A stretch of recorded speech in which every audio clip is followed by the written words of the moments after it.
오늘 말씀은요, 누가복음 2장 36절부터 38절까지 나오는 안나에 대해서 얘기하려고 합니다. 네, 누가복음 2장 36절부터 38절. 안나라는 여자입니다. 네, 저희 교회에도 조안나 집사님이 계신데, 네, 한국어로 이 조안나, 이 안나가 아니라 외국어 안나에 대해서 한번 오늘은 주인공이 조안나 집사님이십니다. 네, 자 한번 말씀 보겠습니다. 또 아셀 지파 바누엘의 딸 안나라 하는 선지자가 있어 나이가 매우 많았더라. 그가 결혼 후 7해 동안 남편과 함께 살다가 과부가 되고 84세가 되었더라.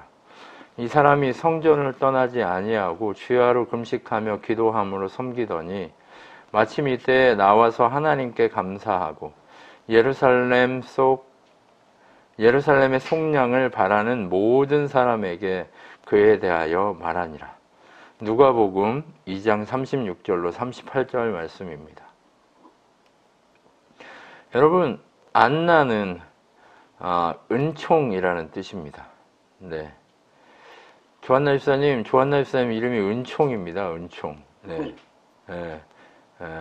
은총인데, 근데 이 하나님의 은총이 있는 이 안나라고 지었던 이 사람이 세상적으로 보면 평생 7년만 남편하고 살았어요.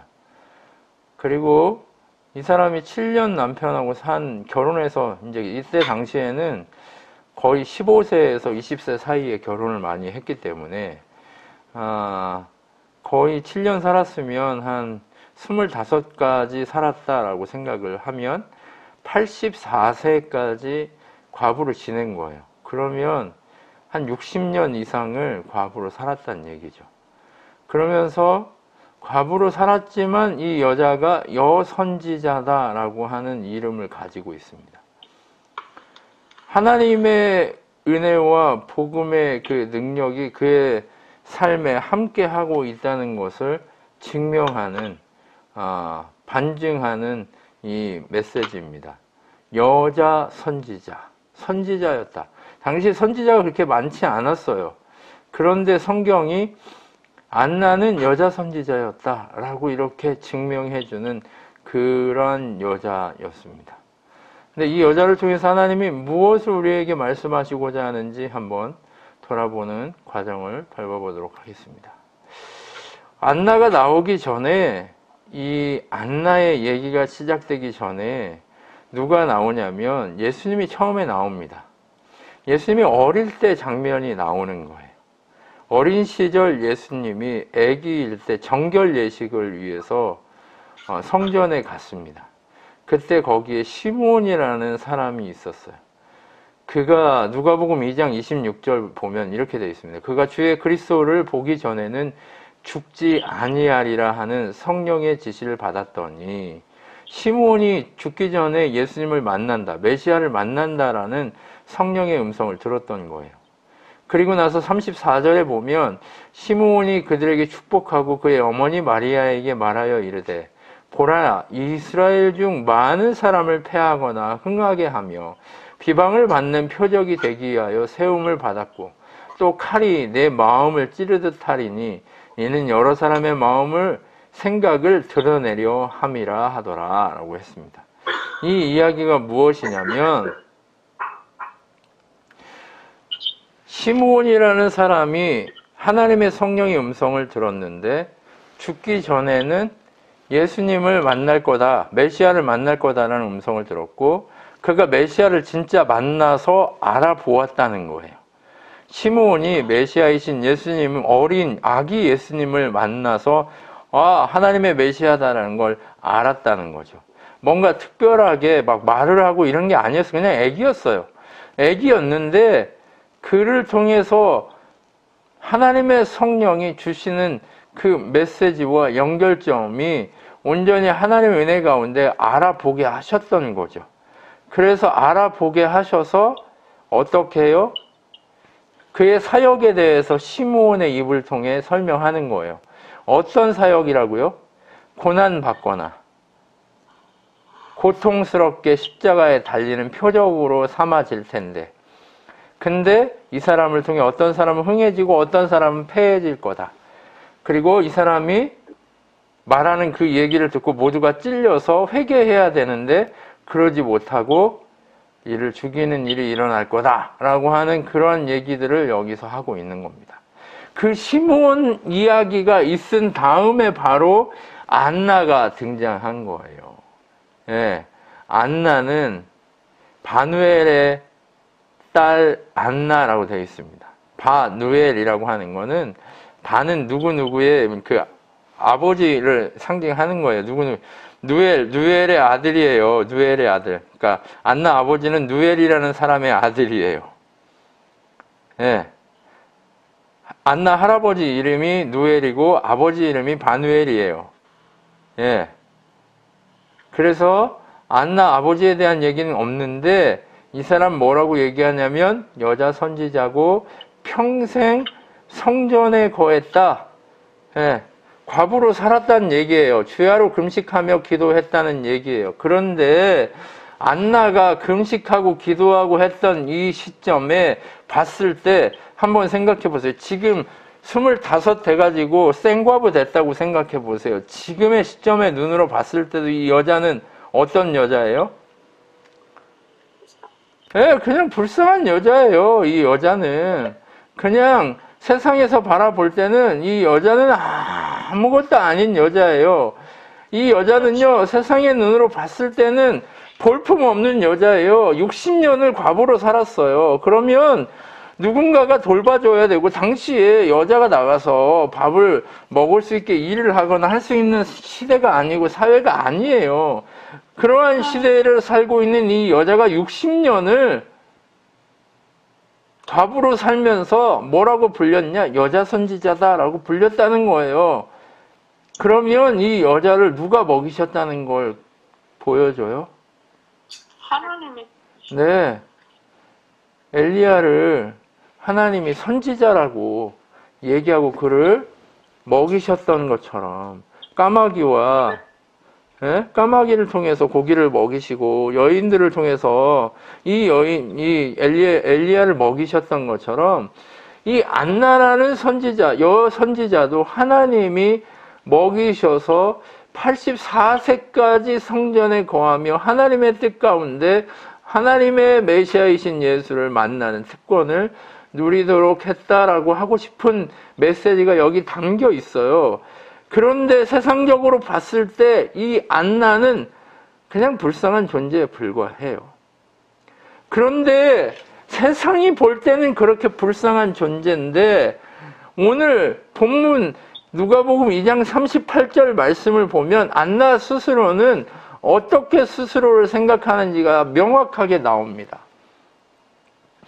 38절을 읽어드리면 마침 이때에 나와서 하나님께 감사하고 예루살렘의 속량을 바라는 모든 사람에게 그에 대하여 말하니라 라고 되어 있습니다. 여러분, 당시 예루살렘은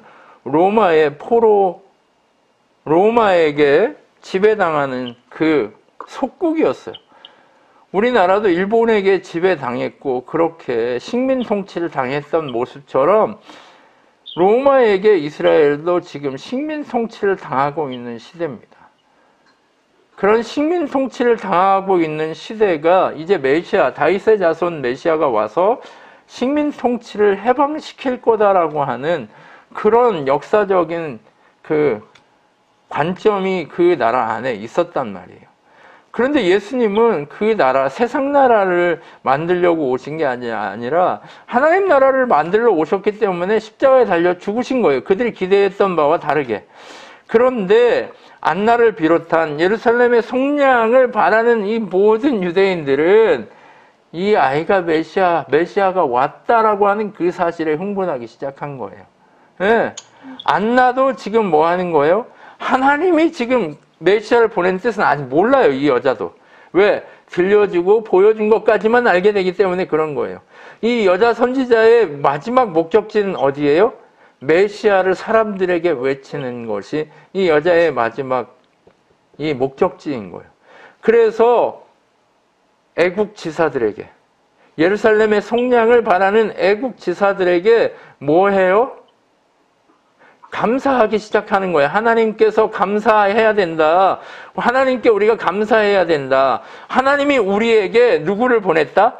메시아를 보냈다. 능력의 사자를 보냈다. 그렇기 때문에 우리가 감사해야 된다라고 하는 메시지를 주변에 계속 외치는 소리가 되기 시작한 거예요. 메시아가 왔다는 소문을 내는 특권을 누리는 자가 자신이라고 생각하기 시작한 거예요. 여러분, 사명을 발견하는 것이 이만큼 중요한 겁니다. 하나님이 그에게 선지자의 직분을 주시고 그가 해야 될 일이 예수 그리스도 그분이 메시아이심을 온전히 모두에게 선포하고 알리는 일이 그의 마지막 사명이었다면 그는 가장 멋지게 사명을 감당한 사람이라고 할 수 있습니다. 그것처럼 안나는 세상이 보기에는 불쌍하고 어렵고 힘든 삶을 살아왔지만 그러나 그의 이름처럼 하나님의 은총 가운데 메시아이신 예수 그리스도를 알아보고 모두에게 증거하는 하나님의 소통의 스피커 역할을 했다는 사실에 그는 세상이 보는 눈과는 달리 아주 아름다운 주의 복음을 전하는 자의 발이었습니다. 안나는 바로 그렇게 살았습니다. 그런데 우리 눈에 왜 안나는 이렇게 멋진 인생을 살고 마지막 그 인생의 지점에 그의 사명을 완수하고 완전히 다 감당하고 주님 부르시는 날 가는 거잖아요. 그렇게 완수했던 안나를 보고 우리는 왜 우리 눈으로 봤을 때 왜 그녀를 불쌍하게 여길까요? 세상을 본 게 불쌍해. 왜 그렇게 불쌍할까요? 이 지점을 이사야서 53장에 보면 이렇게 2절, 4절 보면 이렇게 나와 있습니다. 예수님에 대한 얘기인데요. 그는 주 앞에서 자라나기를 연한 순 같고 마른 땅에서 나온 뿌리 같아서 고운 모양도 없고 풍채도 없은즉 우리가 보기에 흠모할 만한 아름다운 것이 없도다. 예수님이 흠모할 만한 아름다운 것이 없다는 거예요. 세상에서 흠모할 만한 아름다운 것이 하나도 없다는 거예요. 그러면 안나도 누구를 닮은 게 안나예요? 주님의 제자들은 누구를 닮았어요? 예수님을 닮은 거예요. 그렇기 때문에 예수님을 닮은 자들은 흠모할 것이 없고 아름다운 것이 없는 것이 정상이에요.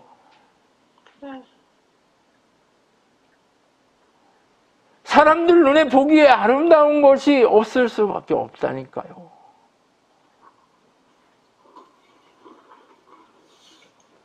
안나가 지금 성전에 거했다는 건요, 의지적으로 성전에 거했을 수도 있지만 갈 곳이 없어서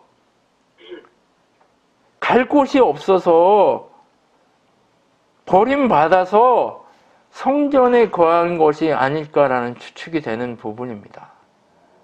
또한 그녀가 과부가 된 이 인간, 이 60년을 돌아봤을 때 사람들은 주변에서 봤을 때 이걸 징별로 생각했을 거예요. 한번 예수님도 이사야 53장 말씀 뒤에 부분 3절, 4절을 보면 이렇게 돼 있어요. 그는 멸시를 받아 사람들에게 버림받았으며 단고를 많이 겪으며 질고를 아는 자라. 마치 사람들이 그에게 얼굴을 가리는 것 같이 멸시를 당하였고 우리도 그를 기휘 여기지 아니하였도다. 그는 실로 우리의 질고를 지고 우리의 슬픔을 당하였거늘 우리는 생각하기를 그는 징벌을 받아 하나님께 맞으며 고난을 당한다 하였노라 라고 얘기합니다. 여러분, 예수님이 십자가 고난을 당하면 그가 예수님이 하나님 앞에 질고를 우리의 질고 우리의 죄 때문에 그렇게 고난 당하셨는데 그것이 자기 죄 때문이라고 판단하는 경우가 있다는 거죠. 안나의 경우도 마찬가지인 거예요. 저 여자가 저렇게 고통스러운 이유는 뭐 때문에 그렇다? 죄 때문에 그렇다. 하나님 앞에 죄 지어서 저렇다라고 자꾸 판단하는 거예요. 이 판단 누가 주는 거예요? 네, 사단이 주는 거죠. 하나님 방식을 우리가 오해하도록 만들기 위해서 사단이 주는 거죠. 세상이 주는 거죠. 네. 예수님의 방식이요, 이해가 안 되는 거예요. 갈라디아에서 보면 이 예수님의 십자가의 지혜, 이 하나님의 사랑의 지혜, 죽음으로써 우리를 살리는 하나님의 지혜가 얼마나 심오하고 깊은지 세상은 이해할 수 없다는 거예요. 이게 너무 우리에게는 흐드러진 복음처럼 널려 있어서, 그래, 예수님이 나를 십자가 지고 죽으셨지, 그럼 나는 천국 가겠지, 이게 아니라는 거예요.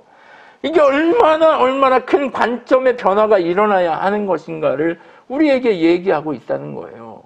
여러분, 우리는요, 지금도 세상 관점으로 바라봤을 때 뭔가 고통스러워서 저렇게 고난 가운데 있으면, 아, 저 인간이 뭔가 잘못해가지고 하나님이 치셔서 저렇게 됐구나라고 판단하는 경우가 너무 많다는 거죠. 그건 하나님만이 아시는 거잖아요. 그렇죠? 예, 그런데 우리는 자꾸 우리가 생각하고 판단해요. 뭘요? 아, 저거 쟤 때문이야 라고 이렇게 된다는 거죠. 근데 그게 아니라는 거예요. 그것이 우리의 길에 크리스찬으로서 세상에서, 본향이 아닌 세상에서 살아가는 우리들의 모습일 수밖에 없다는 거예요. 세상이 보기에 흠모할 만한 것도 없고, 아름다운 것도 없고, 귀한 것도 없고, 늘상 고통스럽고 힘들고 어려운 가운데에도 예수 그리스도 그분이 메시아라는 것을 증거하는 그 증거의 삶이 진짜라는 것을 알고 사는 것, 이것이 우리에게 주시는 하나님의 면류관이라는 거죠. 아멘. 여러분, 그런데 살아야 하는데. 그러면 자꾸 우리는 어때요? 아, 그래도 세상 살지 말라는 거라는 얘기인가요? 라고 우리 계속 힘들잖아요. 근데 하나님은 그렇게 한다고 해서 우리를 죽이거나 무너뜨리지 않겠다는 거예요. 그렇지.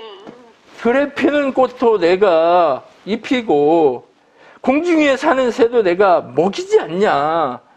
오늘을 염려하고 내일은 내일에게 염려케 하라. 오늘도 누가 감당하겠냐.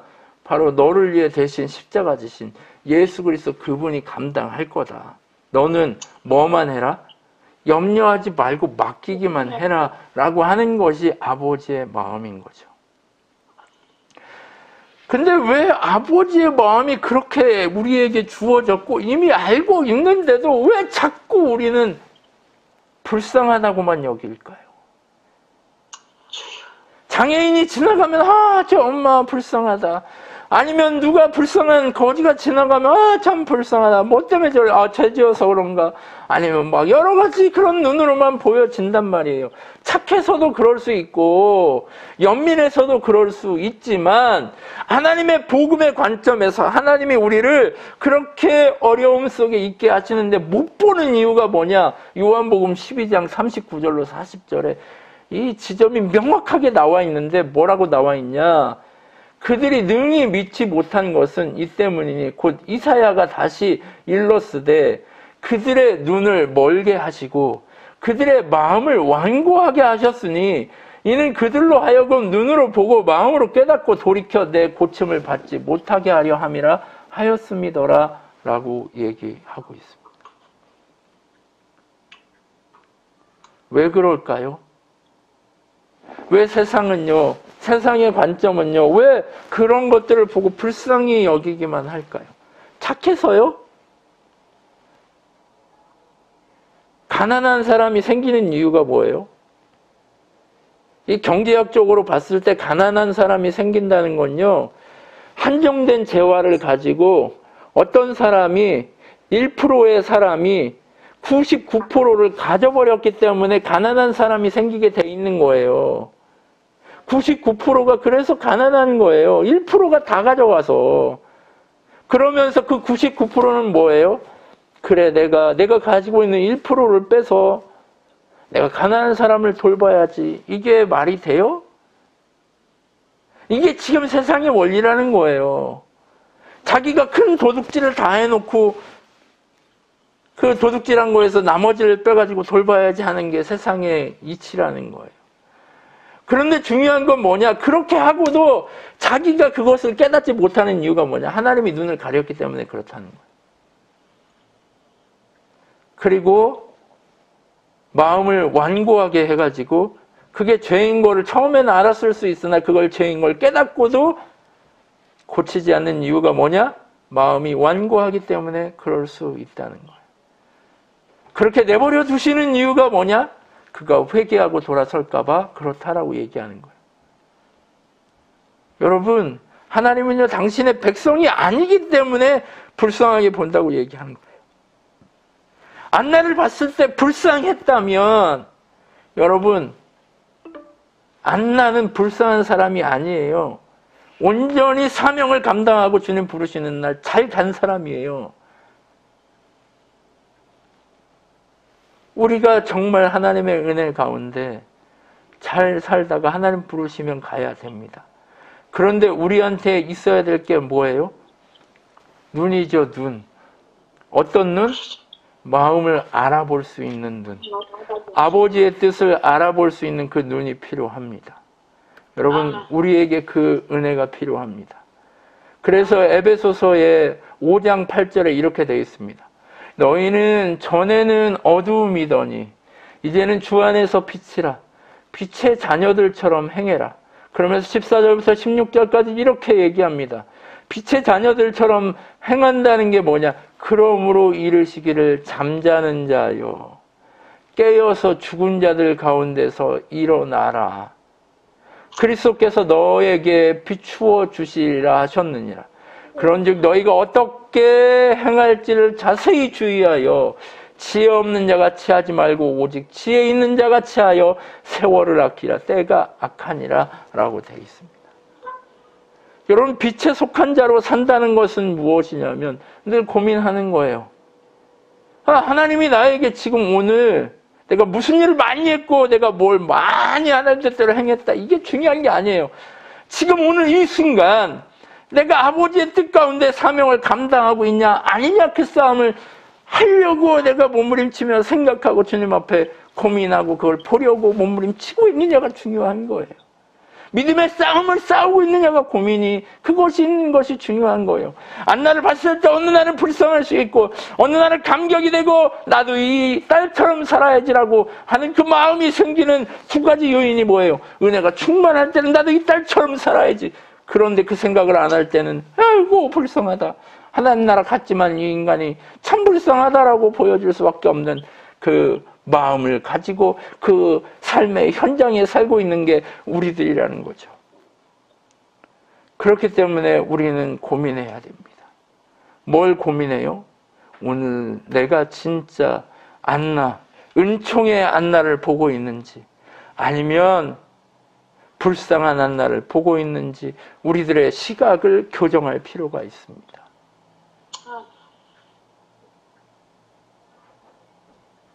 근데 참 이것이 은혜인 게 무엇이냐면 하나님은 우리에게 세월을 아끼라고 얘기합니다. 여러분, 우리가 세월을 아낄 수 있어요? 김 집사님, 세월을 어떻게 아낄 수 있어요? 열심히 살면 세월이 아껴져요? 열심히 살면 시간이 안 가나요? 시간은 가요.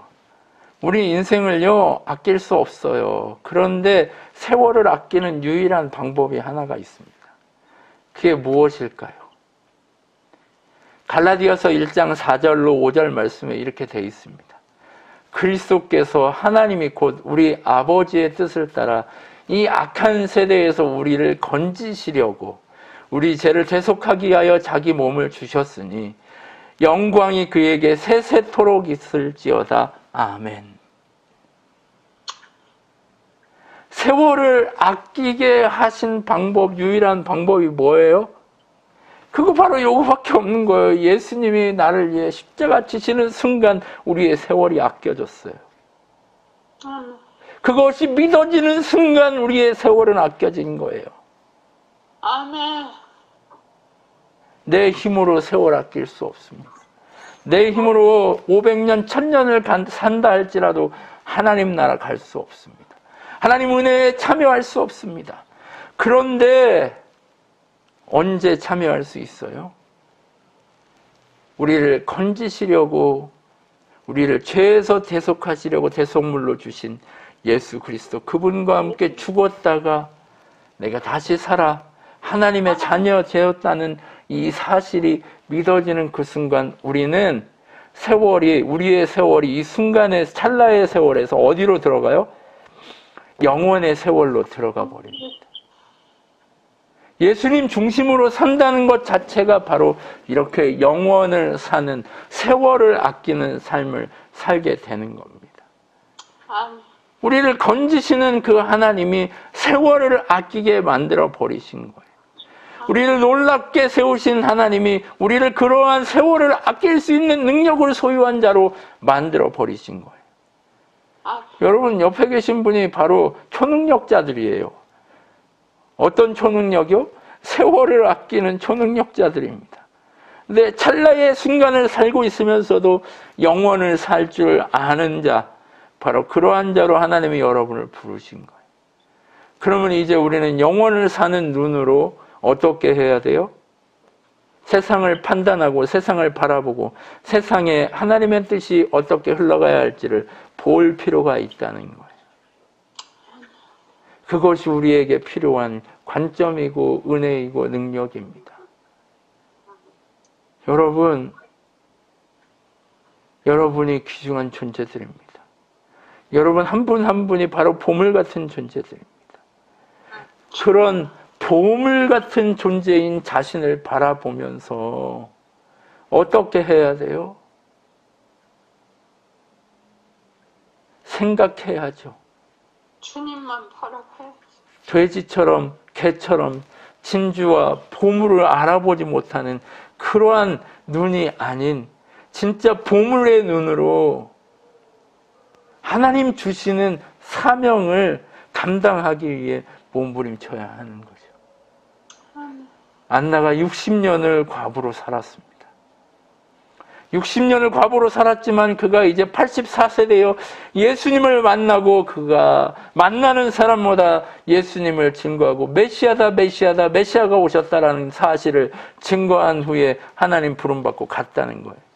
그의 사명, 완전한 사명 감당이 바로 그 지점에서 이루어졌다는 거예요. 여러분 우리가 바로 이 지점을 깨닫고 우리의 인생을 정리할 필요가 있는 거죠. 여러분의 인생을 바로 오늘 이러한 메시지 속에서 안나의 모습을 통해서 우리가 어디를 향해 지금 전진하고 있고 우리가 어떻게 걸어가야 영원을 사는 자의 삶으로 그렇게 하나님의 영광을 드러내서 결국 하나님이 네가 작은 일에 충성했구나, 네가 나와 함께 영원 속에 큰 일을 감당하게 될 것이다 라고 하는 은혜의 자리에 우리가 들어가 있게 되는 거죠. 그런데 은혜인 것은 우리가 이미 그 자리에 있습니다. 우리가 그 자리에 있기에 우리는 이제 세상의 관점을 벗어버리고 옛사람의 관점을 벗어버리고 이제 새로운 피조물로 지어주신 예수 그리스도 그분의 은혜 가운데 다시 서야 될 줄 믿습니다. 여러분, 때를 아낄 줄 아는 능력을 가지신 여러분, 더 깊이 주님께 나아가시고 더 주님께 의지하시고 더 주님께 엎드리셔서 하나님의 영광이 여러분의 때에 여러분의 삶의 모든 그 엎드림 속에서 나타나기를 소망합니다. 하나님이 나타나실 그날, 역사하실 그날, 하나님 여러분에게 잘했다 칭찬하시면서 사랑한다 내 딸아 내 아들아 내가 너희를 축복한다라고 말씀하시며 우리를 위로하실 것을 확신합니다. 하나님은 여러분을 사랑하십니다. 하나님이 그렇게 사랑하시는 보물 같은 여러분이 바로 세월을 아끼는 지혜를 누리는 능력의 사람으로 살아내기를 소망합니다. 기도하겠습니다. 하나님 아버지 감사합니다. 아버지, 세상을 사는 것이 힘들고 어려울 때가 많이 있습니다. 그렇습니다. 우리가 힘든 것은 무엇이 없어서도 부족해서도 아니라 비교가 되고 누군가와 정말 바라봤을 때 불쌍해지는 모습이 보여질까 염려돼서 힘이 듭니다. 하나님 그런데 우리의 모습은 그것 때문에 사는 자들이 아니라 예수님이 메시아 있음을 증거할 수 있는 방법이 무엇이 있을까를 고민하면서부터 나오게 됨인 줄 믿습니다. 하나님, 우리가 사명을 감당할 때에 하나님 보시기에 합당한 대로 안나처럼 그렇게 목숨을 걸고 하나님 부르시는 그날까지 온전히 순종하며 그 자리에 서 있어야 될 줄 믿사오니 주님 우리에게 능력을 주셔서 버티는 힘을 주시고 그 자리에 끝까지 남아서 순종하는 그 능력의 사람들이 될 수 있도록 은혜를 더하여 주시옵소서. 지금 우리 주 예수 그리스도의 은혜와 하나님의 사랑과 성령 하나님의 위로교통 충만케 하심 가운데 늘 우리의 삶의 모든 순간 속에서 하나님의 영광을 바라보며 세월을 아끼는 능력을 소유한 자로서 영혼을 살아내는 능력의 제자들로, 능력의 지체들로 세우심을 믿고 걸어가는 우리 친환교회 성도들 머리에 영원토록 함께 있을지어다. 아멘.